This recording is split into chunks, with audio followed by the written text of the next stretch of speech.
Hello students, myself Maya Tiwari from Medhavi Coaching Institute। इस video में NEET preparation और Zeeman preparation, Jharkhand combined preparation से related तैयारी को ध्यान में रखते हुए स्टार्ट करवाया जा रहा है। इसके लिए मैंने फिजिक्स का जो पहला चैप्टर सिलेक्ट किया है वो है यूनिट एंड डायमेंशन। हर साल चाहे वो नीट एग्जाम हो, जीमेंस हो, झारखंड कंबाइंड हो, एक क्वेश्चन यूनिट और डायमेंशन से रहता ही है। तो वो कौन कौन से इंपॉर्टेंट टॉपिक्स हैं जिनको आपको ध्यान में रखना होगा तैयारी करने से पहले। कंपटीशन और नॉन कंपटीशन, कॉम्पिटिटिव और नॉन कॉम्पिटिटिव एग्जाम दो अलग अलग पैटर्न्स हैं। जो बच्चे बोर्ड का प्रिपरेशन कर रहे हैं उनको न्यूमेरिकल्स पे उतना ज्यादा ध्यान नहीं देना है। कहने का मतलब है उतना डेप्थ में नहीं जाना है, लेकिन बेसिक कॉन्सेप्ट दोनों के लिए जरूरी है। चाहे वो बच्चे बोर्ड प्रिपरेशन पे फोकस कर रहे हैं या कंपटीशन पे फोकस कर रहे हैं। तो यूनिट और डायमेंशन चैप्टर का जो बोर्ड कोर्स का वीडियो है वो मैंने दे दिया है, उसे आप लोग देखिएगा। क्या होता है यूनिट, उसको मैं examination competition point of view से थोड़ा सा फास्ट लेके चलूंगी कि फिजिक्स में यूनिट का बहुत इंपॉर्टेंस है। यूनिट आपको हेल्प करता है फिजिकल क्वांटिटी को आइडेंटिफाई करने के लिए। दो तरह के यूनिट्स होते हैं, fundamental units and derived units. 7 fundamental units को हम लोग लेते हैं। इससे पहले यू शुड नो, आपको जानना होगा सिस्टम ऑफ यूनिट। 3 तरह के सिस्टम ऑफ यूनिट होते हैं, CGS unit, FPS unit and MKS unit. यहां थोड़ा सा हम आइडिया ये देंगे सिस्टम ऑफ यूनिट। उसमें पहला है सीजीएस यूनिट, इसका full form centimetre gram second. Centimetre length के लिए है, ग्राम मास के लिए है और टाइम के लिए है सेकेंड। सेकेंड जो है वो है एफपीएस, जिसका आजकल हम लोग यूज नहीं करते हैं, foot pound second. Nowadays it is not going to be used। और थर्ड जो है वो है MKS, मीटर किलोग्राम सेकेंड। इसी MKS को थोड़ा इलाबोरेट करके, मॉडिफाइड करके एक नया यूनिट ऑफ सिस्टम लिया गया जिसे हम SI यूनिट कहते हैं। 7 SI यूनिट है, मास, किलोग्राम, डिस्टेंस या लेंथ,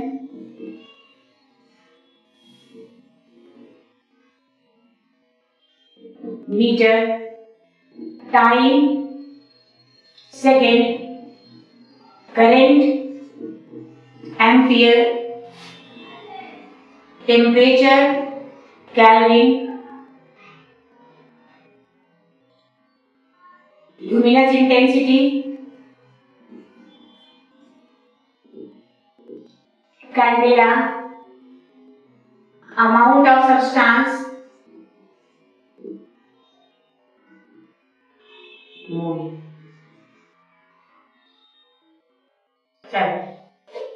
यहां पर ये सब तो आप लोग बहुत अच्छे से समझते होंगे। मास क्या है, डिस्टेंस क्या है, टाइम क्या है, करंट क्या है, टेम्परेचर क्या है, ल्यूमिनस इंटेंसिटी हम लोग लाइट में यूज करेंगे।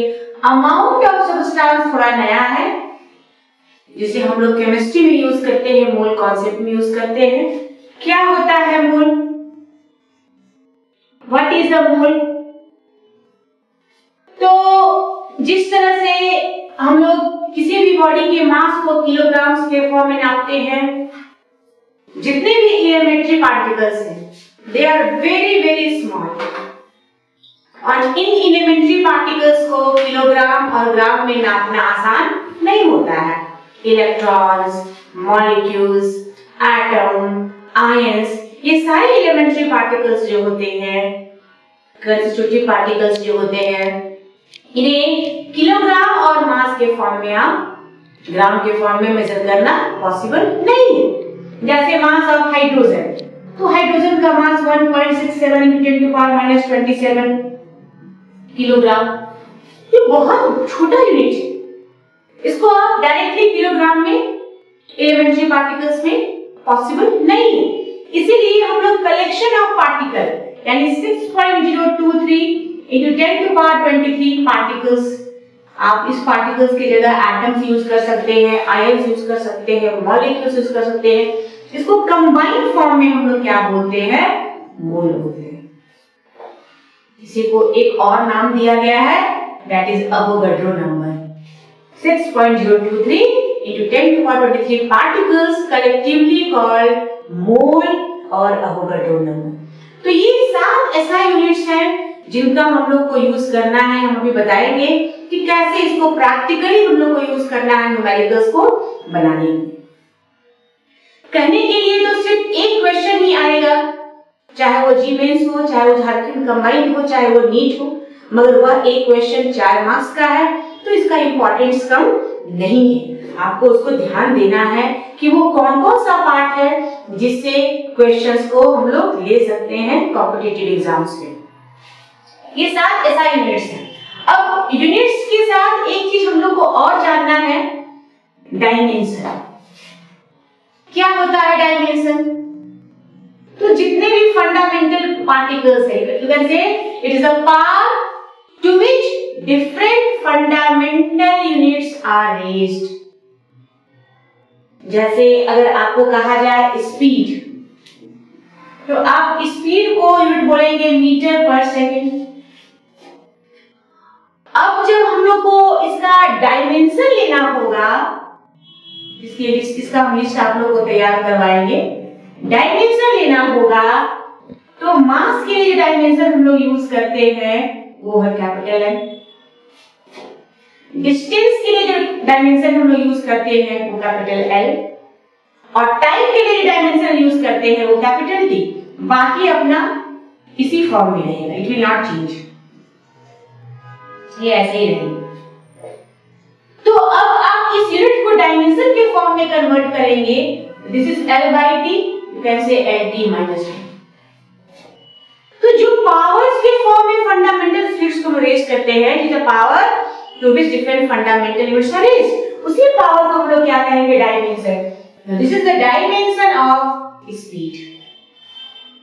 तो डायमेंशन निकालने के लिए 3 फंडामेंटल को आपको ध्यान रखना होगा, मास, लेंथ, टाइम को MLT, बाकी पार्ट्स आपका जैसे के तैसा रहेगा।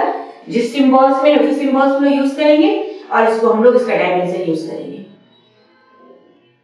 अब यहाँ क्वेश्चन है कि नीट या जी मेंस में या एडवांस में, मेडिकल और इंजीनियरिंग की प्रिपरेशन में कौन कौन सा पार्ट है जिससे क्वेश्चंस पूछे जाते हैं। तो उसमें जो पहला पार्ट है, द फर्स्ट क्वेश्चन जो है, पहला पैटर्न है, वो है find unit and dimension. Normally dimension ही पूछा जाता है, किसी भी एक फिजिकल क्वांटिटी का डायमेंशन आपको निकालने के लिए दे देगा, या 4 फिजिकल क्वांटिटी का डायमेंशन दे देगा और आपको मैच करना होगा, किनको मैच कीजिए। सेकेंड पार्ट जो इसमें पूछा जाएगा वो है कन्वर्जन ऑफ यूनिट। बहुत इंपॉर्टेंट, बहुत इंपॉर्टेंट। अगर आप इसको सिंपल लैंग्वेज में बोले तो कहेगा कि 1 newton is equal to how many times. इतना सिंपल क्वेश्चन एग्जाम में नहीं रहेगा, माइंड इट। न्यूटन को टाइम में कन्वर्ट करने के लिए नहीं देगा, वो क्या देगा?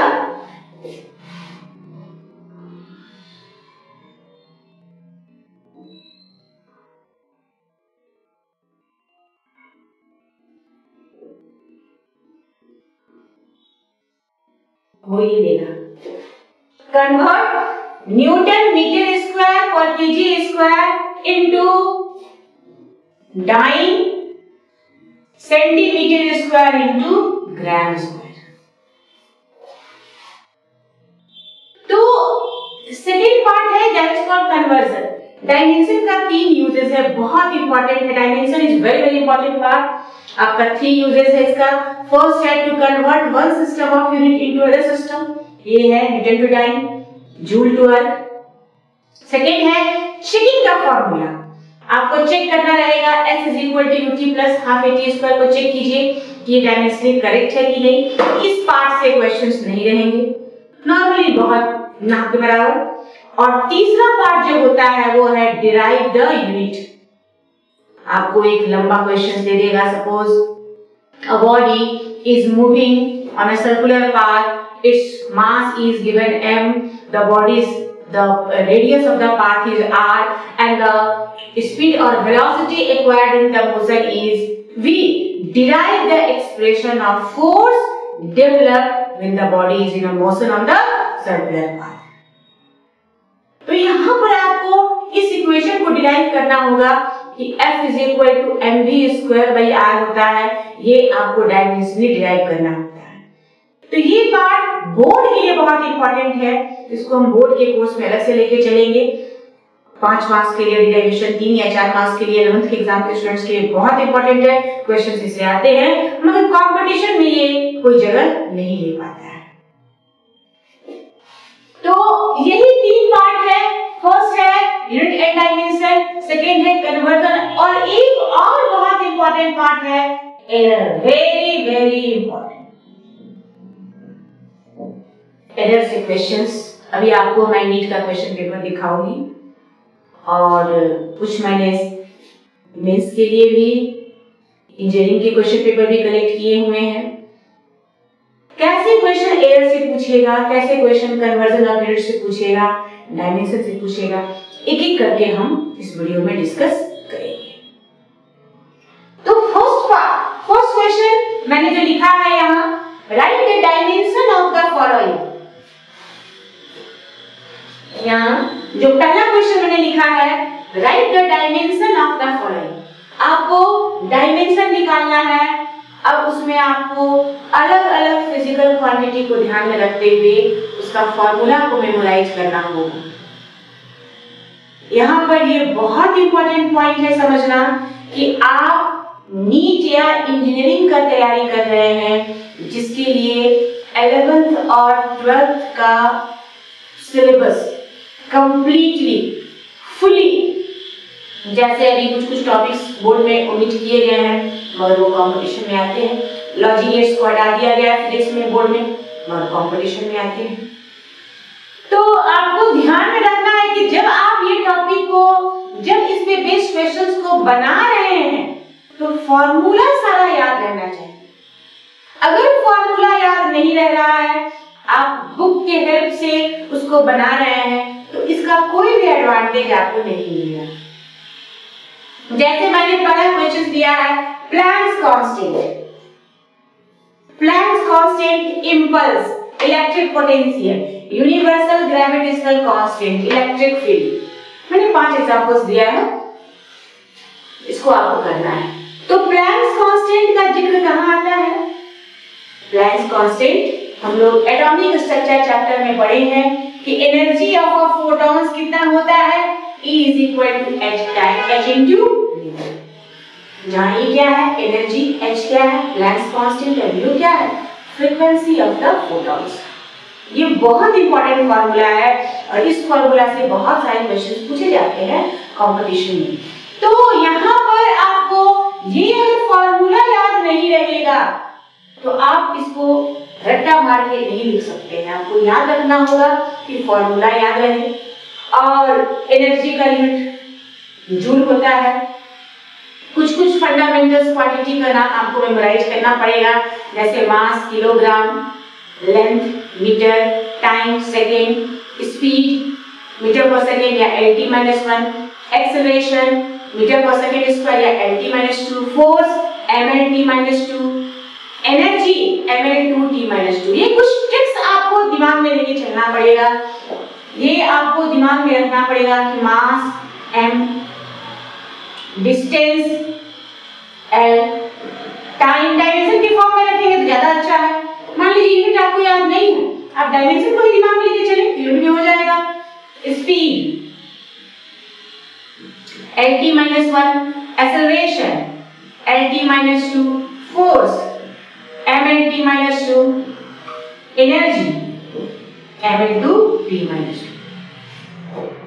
अब ये आपको अगर याद रहेगा तो आप इसको तुरंत आसानी से सॉल्व कर सकते हैं।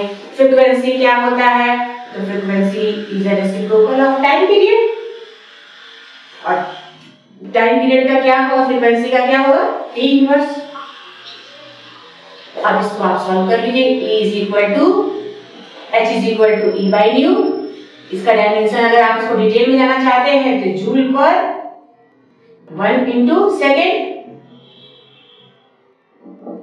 फ्रीक्वेंसी 1 बाई टी होता है। अगर आप इसको डिटेल में जाना चाहते हैं तो मान लीजिए आपको फोर्स जूल का फॉर्मूला नहीं याद है, जूल क्या एनर्जी है, तो force into displacement into second. और अगर आपको डायरेक्ट याद है तो आप डायरेक्ट यहां बैठा सकते हैं कि जूल है तो जूल ml2t-2 और सेकेंड t, ये हो जाएगा ml2t-1। क्योंकि कंपटीशन में time is also important factor, आपको एक लिमिटेड टाइम पीरियड में अपना वर्क को कंप्लीट करना होगा। तो ये आप आराम से, आपको अगर फार्मूला पे कमांड है, कुछ फिजिकल क्वांटिटीज जिस पे बेस्ड होते हैं, जैसे इलेक्ट्रिक पोटेंशियल। इलेक्ट्रिक पोटेंशियल क्या है, वर्क डन पर चार्ज। वर्क डन क्या है, जूल। जूल का यूज बार बार हो रहा है, फोर्स का यूनिट बार बार होगा। तो ये अगर आप मेमोराइज कर ले तो ये पार्ट को आप आसानी से सॉल्व कर सकते हैं। सेकेंड पार्ट है इंपल्स। इंपल्स क्या होता है, कि force acting on a body for a small time interval. Force acting on a body for a small time interval, it is called impulse.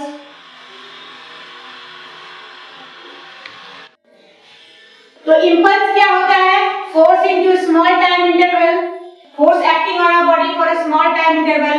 Force है mlt-2 और टाइम t है, ये हो जाएगा mlt-1। mlt-1।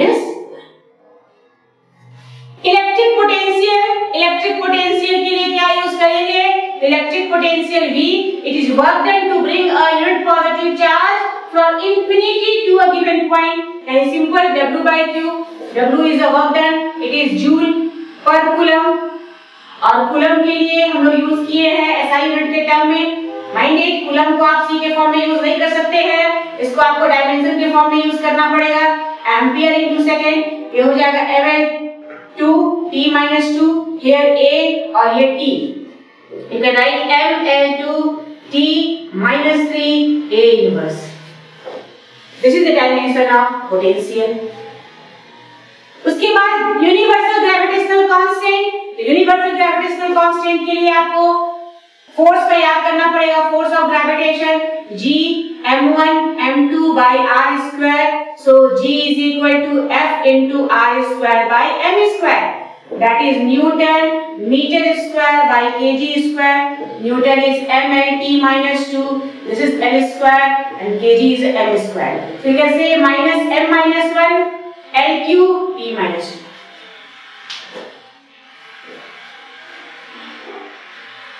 तो जब तक से आपको फॉर्मूला याद नहीं रहेगा, जब तक से आपको फॉर्मूला याद नहीं रहेगा, आप डायमेंशन को फास्ट सॉल्व नहीं कर सकते हैं, क्विक सॉल्व नहीं कर सकते हैं। You must have a command over the formula, and apart from that सब फिजिकल क्वांटिटीज का डायमेंशन आपको एकदम अच्छे से मेमोराइज कर लेना है। देन उसको बैठाइए, विद सेकंड आपका क्वेश्चन सॉल्व हो जाएगा। और कभी-कभी तो सॉल्व करने का जरूरत भी नहीं है, अगर ये प्रैक्टिस रहा तो आप दिमाग में ही इसको यूज करके आप गेस कर सकते हैं कि this is the possible part.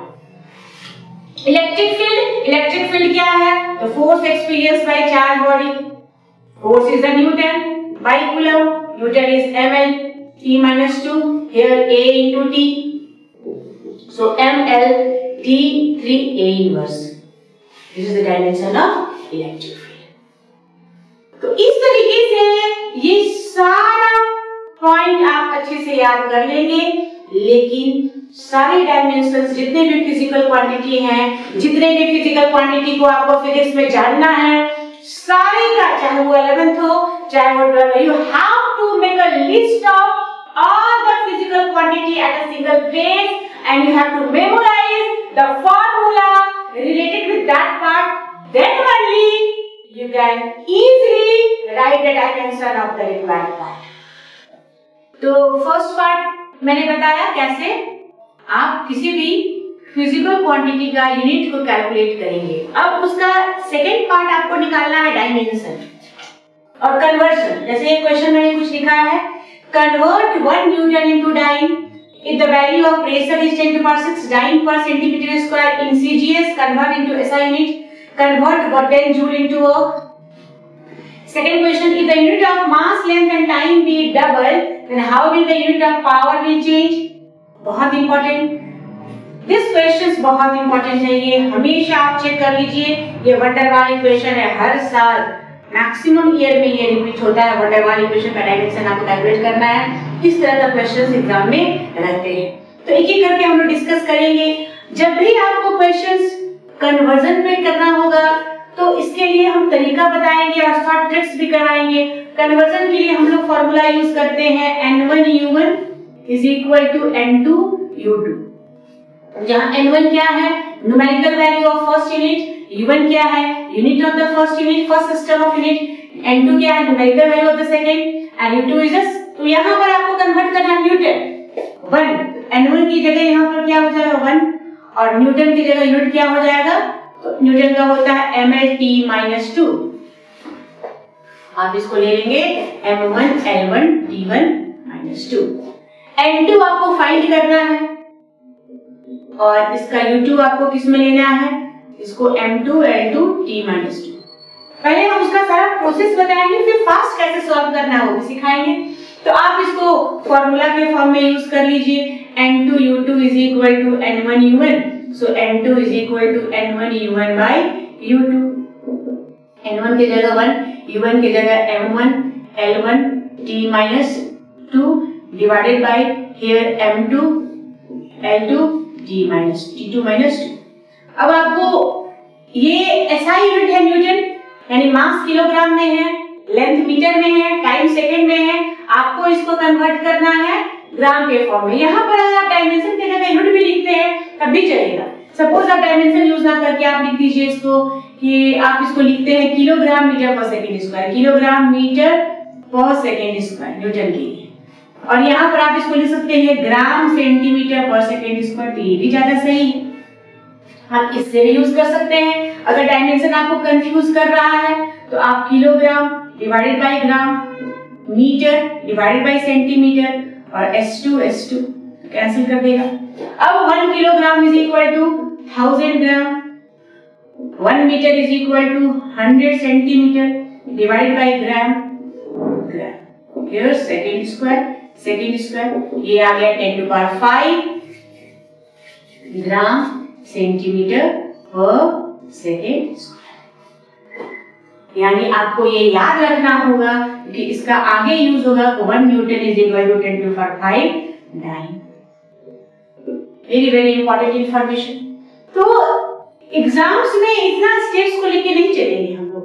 Competition के लिए अगर बोर्ड के बच्चे को तैयारी करना है उनको तो सारा स्टेप्स दिखाना पड़ेगा कि कैसे आप लाए N1 से कैसे कन्वर्ट किए, दिस इज इम्पोर्टेंट। लेकिन जब आप कंपटीशन के लिए कर रहे हैं तो इतना भी करने का जरूरत नहीं है, बस आप सिर्फ एक फिजिकल क्वांटिटी को यूज कीजिए। जैसे मान लीजिए आपका क्वेश्चन है सिर्फ एक फिजिकल क्वांटिटी आपको कन्वर्ट करना है न्यूटन, तो आप न्यूटन को सिर्फ यूज कीजिए किलोग्राम मीटर पर सेकेंड स्क्वायर, और उसको डायरेक्ट यही कन्वर्ट कर दीजिए gram 1000 gram, metre 100 centimetre divide by second square. उसको पूरा करने का, इतना सारा करने का जरूरत नहीं है क्योंकि एग्जामिनेशन में टाइम फैक्टर भी बहुत इंपॉर्टेंट है। ग्राम सेंटीमीटर पर second square, this is the dimension of 1 newton into 10⁶ और इनटू डाइन। सेकंड क्वेश्चन को हम फास्ट लेके चलेंगे। सेकंड क्वेश्चन में क्या है, आपको कन्वर्ट करना है, प्रेशर दिया हुआ है, प्रेशर है 10⁶ डाइन पर centimetre square. The question is pressure दिया हुआ है 10⁶ डाइन पर सेंटीमीटर स्क्वायर। आपको इसको कन्वर्ट करना है एसआई यूनिट में, और डाइन का एसआई यूनिट क्या होता है अभी तुरंत हम बताएं न्यूटन, और सेंटीमीटर का एसआई यूनिट क्या होता है मीटर स्क्वायर। तो आप यहाँ डायरेक्ट अगर आपको सेंटीमीटर का कॉन्सेप्ट मालूम है 1 centimetre equal to 10⁻² metre, centimetre square करना है तो ये 10⁻⁴ मीटर स्क्वायर हो जाएगा, और 1 डाइन इज इक्वल टू कितना होता है 1 newton equal to 10⁻⁵ dyne 10⁻⁵ newton, 1 newton equal to 10⁻⁵ dyne, तो 1 डाइन इक्वल टू 10⁻⁵। अब इसको आप डायरेक्ट यहाँ बैठा दीजिए, डाइन की जगह 10⁶ आपका पहले से वैल्यू दिया हुआ है, यहाँ डाइन की जगह न्यूटन के लिए 10⁻⁵ और सेंटीमीटर की जगह 10⁻⁴। ये पावर ऊपर जाएगा तो ये पॉजिटिव हो जाएगा 10⁶ into 10⁻⁴ into 10⁻⁵ newton by metre square, यानी 10⁻⁻⁰ में से 5 तो 5 न्यूटन पर मीटर स्क्वायर। विदिन सेकंड आप इसको सॉल्व करिए। पूरा स्टेप्स पूरा प्रोसेस को लेने का जरूरत नहीं है।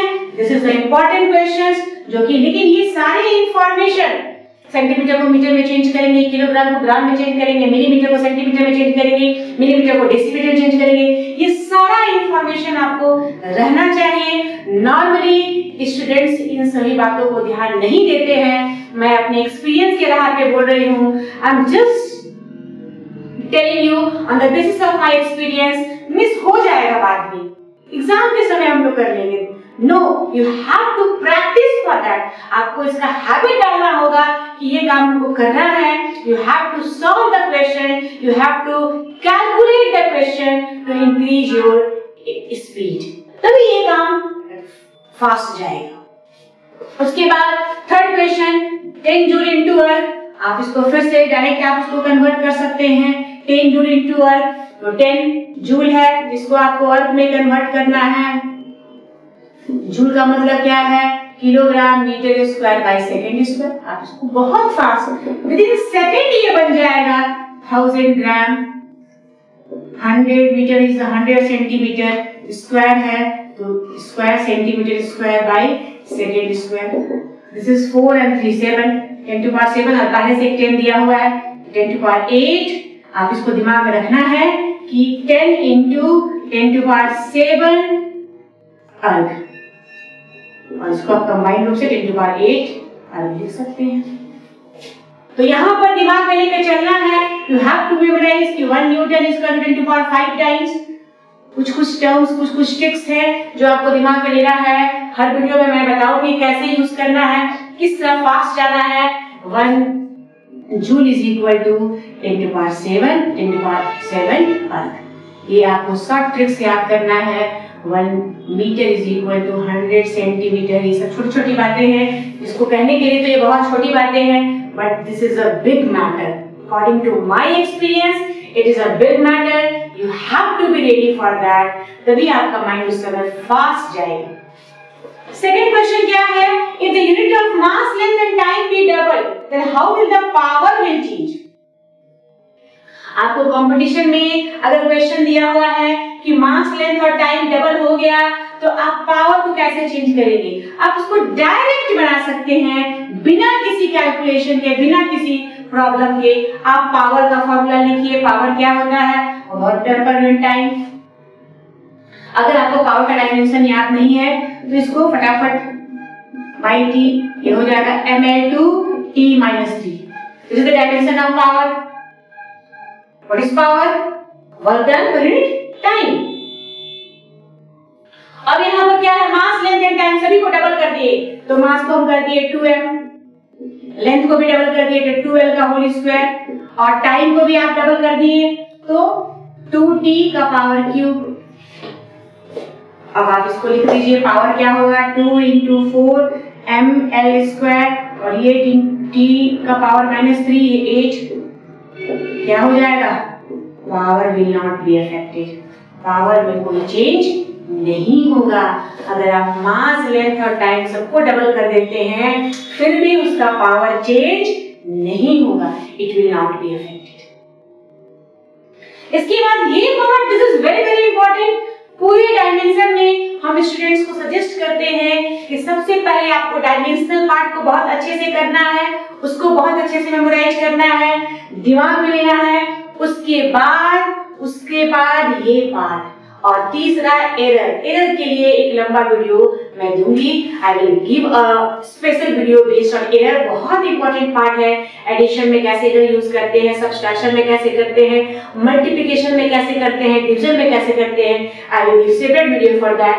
बट आप इसको पहले अच्छे से समझे and just observe it, feel करिए कि आपको ये समझ में आ रहा है कि नहीं आ रहा है। आई होप ये बहुत बेनिफिशियल होगा आपके लिए। तो अब ये पार्ट हमको करना है, क्योंकि हम लोग को कंपटीशन, सभी को ये कहते हैं कि बोर्ड और कंपटीशन में बोर्ड आसान है और कंपटीशन डिफिकल्ट है। लेकिन मेरे हिसाब से जिन स्टूडेंट का बोर्ड पे कमांड है वही कंपटीशन को अच्छे से ले सकते हैं। जिनको ये मालूम है कि डायमेंशन क्या है, जिनको ये मालूम है कि यूनिट क्या है। इसीलिए जो स्टूडेंट ड्रॉप आउट भी होते हैं उनको हम रिक्वेस्ट कर रहे हैं कि प्लीज आपका 11th और 12th का पूरा मटेरियल एक जगह रहना चाहिए, एक पॉइंट पे रहना चाहिए। और जब आप बनाना शुरू करें तो वो सब आपके दिमाग में पहले से ही रहना चाहिए। ये नहीं इसको हम बाद में कर लेंगे। जैसे पहला पार्ट है x = 80 + bt² + ct²। यहाँ ये f दिया हुआ है, x यहाँ डिस्टेंस के फॉर्म में दिया हुआ है, लिखा रहेगा, मेंशन रहेगा। मेरे पास समय स्पेस कम है इसलिए यहाँ पर डायरेक्ट a b और c का जो कांस्टेंट वैल्यू उसको लिखे हैं। t for time, x is the distance. अब एक एक करके जैसे आपको a निकालना है, x = 80, आप a निकाल लीजिए। a = x/t, x क्या है, मीटर है, तो l/t ये हो जाएगा lt-1।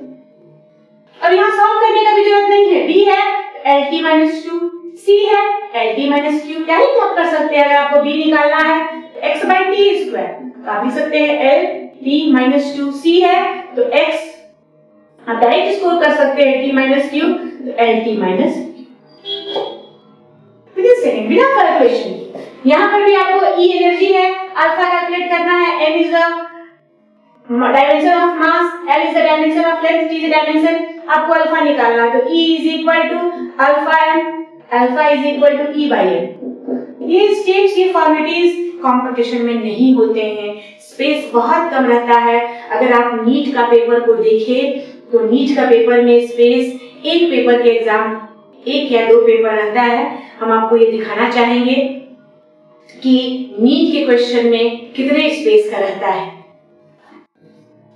ये नीट का क्वेश्चन पेपर 2024 का क्वेश्चन पेपर है और इसमें बस ये एक स्पेस, बस इतना ही पेज आपको अवेलेबल करवाया जाएगा। बस यही एक पेज आपको अवेलेबल होगा और इसी पेज पे आपको सॉल्यूशन करना है। और इसमें जो इस बार का क्वेश्चन 2024 का क्वेश्चन है उसको भी बताएंगे, लेकिन पहले इसको सॉल्व करिए। अल्फा क्या है, एनर्जी बाय मास। एनर्जी है ml2 t-2/m। तो यहां से m कैंसिल हो जाएगा तो L2 t-2। बीटा निकालना है तो बीटा = E/m इनवर्स।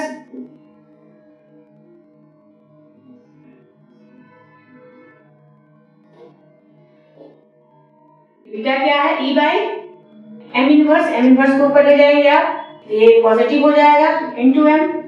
एनर्जी है ml2 t-2 इनटू m, ये हो जाएगा m⁻², L2 t-2। उसी तरीके से हम गामा भी कैलकुलेट कर सकते हैं। गामा = क्या हो जाएगा, अच्छा यहाँ पर थोड़ा बीटा का वैल्यू गलत लिखे हैं। बीटा दिया हुआ है, माइंड इट, बीटा दिया हुआ है E = beta m-1 L t-2। तो यहाँ पर बीटा क्या हो जाएगा, E/m-1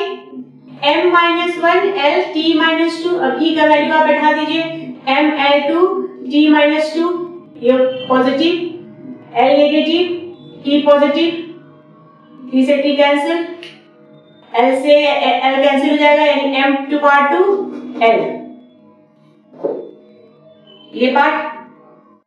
तो अब यहाँ पर बीटा का वैल्यू हमको लेना होगा, तो E = beta m⁻1 L t minus 2। आप इसको डायरेक्ट यहाँ भी सॉल्व कर सकते हो।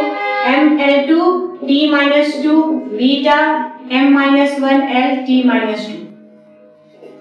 अब यहाँ पर बीटा क्या हो जाएगा, ml2 t minus 2 divided by m minus 1 l t minus 2। यानी ये m ऐड हो गया, ऊपर जाएगा तो पॉजिटिव हो जाएगा, तो m स्क्वायर, l से l कैंसिल हो जाएगा, t कैंसिल हो जाएगा, तो this is the dimension of beta. उसी तरीके से हम लोग गामा भी कैलकुलेट कर सकते हैं। Gamma is equal to e divided by m l t minus 1। ये होता है ml2 t minus 2 divided by m l t minus 1 से कैंसिल, एक l बच जाएगा तो l और t ऊपर जाएगा पॉजिटिव, तो t minus 1।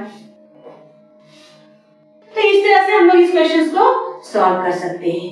यहाँ पर f is equal to at solve करना आसान है, f is equal to bt solve करना आसान है, मगर ये पार्ट इंपॉर्टेंट है। दिस पार्ट हम इसको एक्सप्लेन कर रहे हैं। f is equal to ct divide by d plus t square.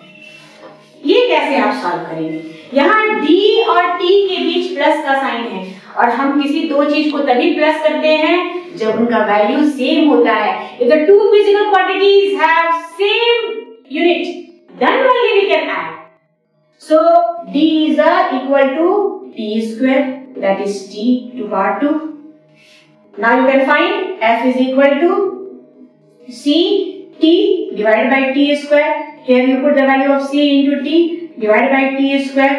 So this t will cancel. So c is equal to f into t. और f क्या है? f is acceleration. Acceleration lt minus 2 multiply t, so it is lt minus 1.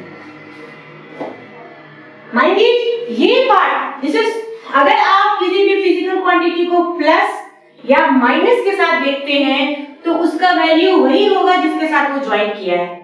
Because in the physics or in mathematics also, x is added to x. If there is a 2x and x, we cannot add. If there is a 2x and x, we can add.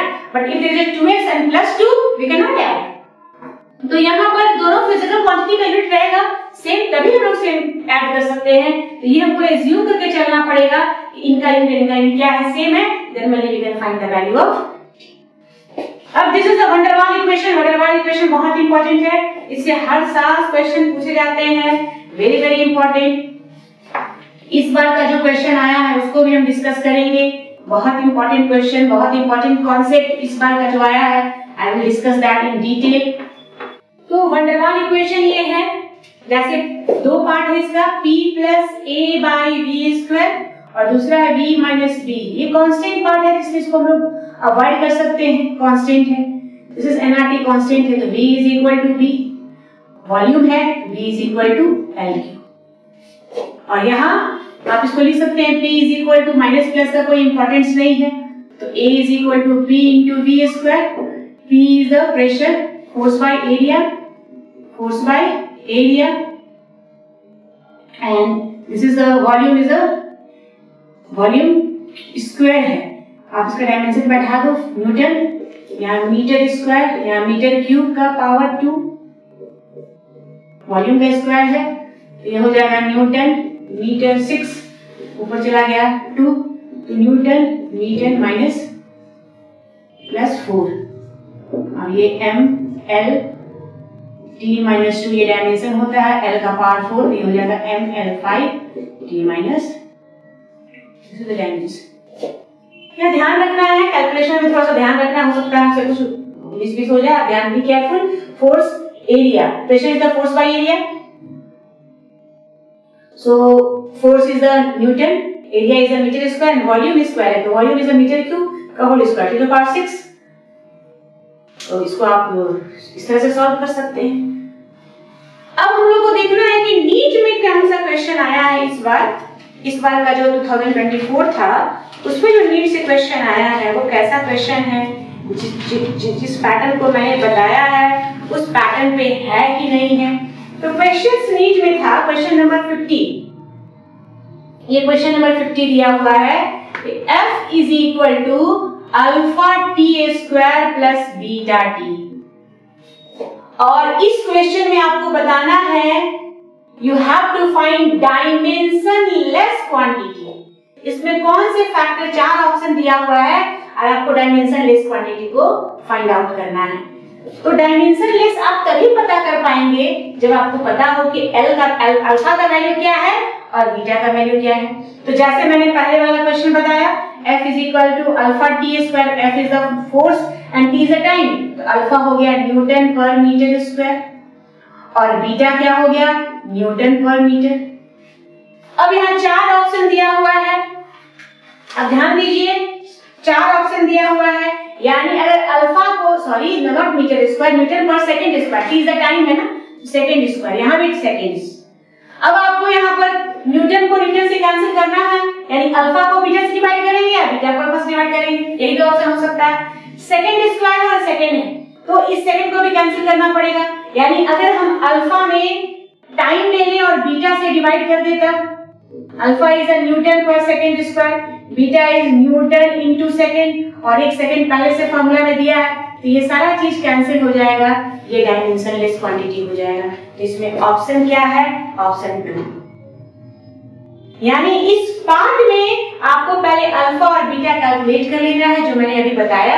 ये सारे questions मैंने कहा कि इस part से question NEET में रहता है और I have given the proof for that. आपको यह देख लिया, अगर आपके पास क्वेश्चन पेपर है या आप ऑनलाइन जाके भी चेक कर सकते हैं ये क्वेश्चंस नीट में 2024 में आया है या नहीं आया है, उसको यहाँ अल्फा और बीटा को पहले फाइंड आउट कर लीजिए। 1 पॉइंट यहाँ ऐड कर लिया डायमेंशन लेस, यानी उस फिजिकल क्वांटिटी का कोई डायमेंशन नहीं है, ये तभी पॉसिबल है जब सारा फिजिकल क्वांटिटी कैंसिल हो जाएगा, तो इसके लिए फिर ये अलग से स्टेप्स हम लोग को देना पड़ा। तो ये पार्ट्स जो है यूनिट डायमेंशन से, ये पार्ट बहुत इंपॉर्टेंट था, इसको मैंने डिस्कस कर लिया, एक्सप्लेन किया है। 2023 में भी कुछ क्वेश्चंस है, नेक्स्ट वीडियो में एरर पे बेस्ड कुछ क्वेश्चंस को हम सॉल्व करवाएंगे और जितने भी कॉम्पिटिटिव एग्जाम्स हैं उससे जो भी क्वेश्चंस बनता है I will try to collect all the question that is from unit and dimension part और यूनिट डायमेंशन को वाइंड अप करेंगे। I am just request please believe me, आपको ये पॉइंट्स को अच्छे से अगर आप लोग कर लिए तो आप क्वेश्चन बैंक को पलट के देखिए, you will be very easy, you will be very comfortably solve these questions.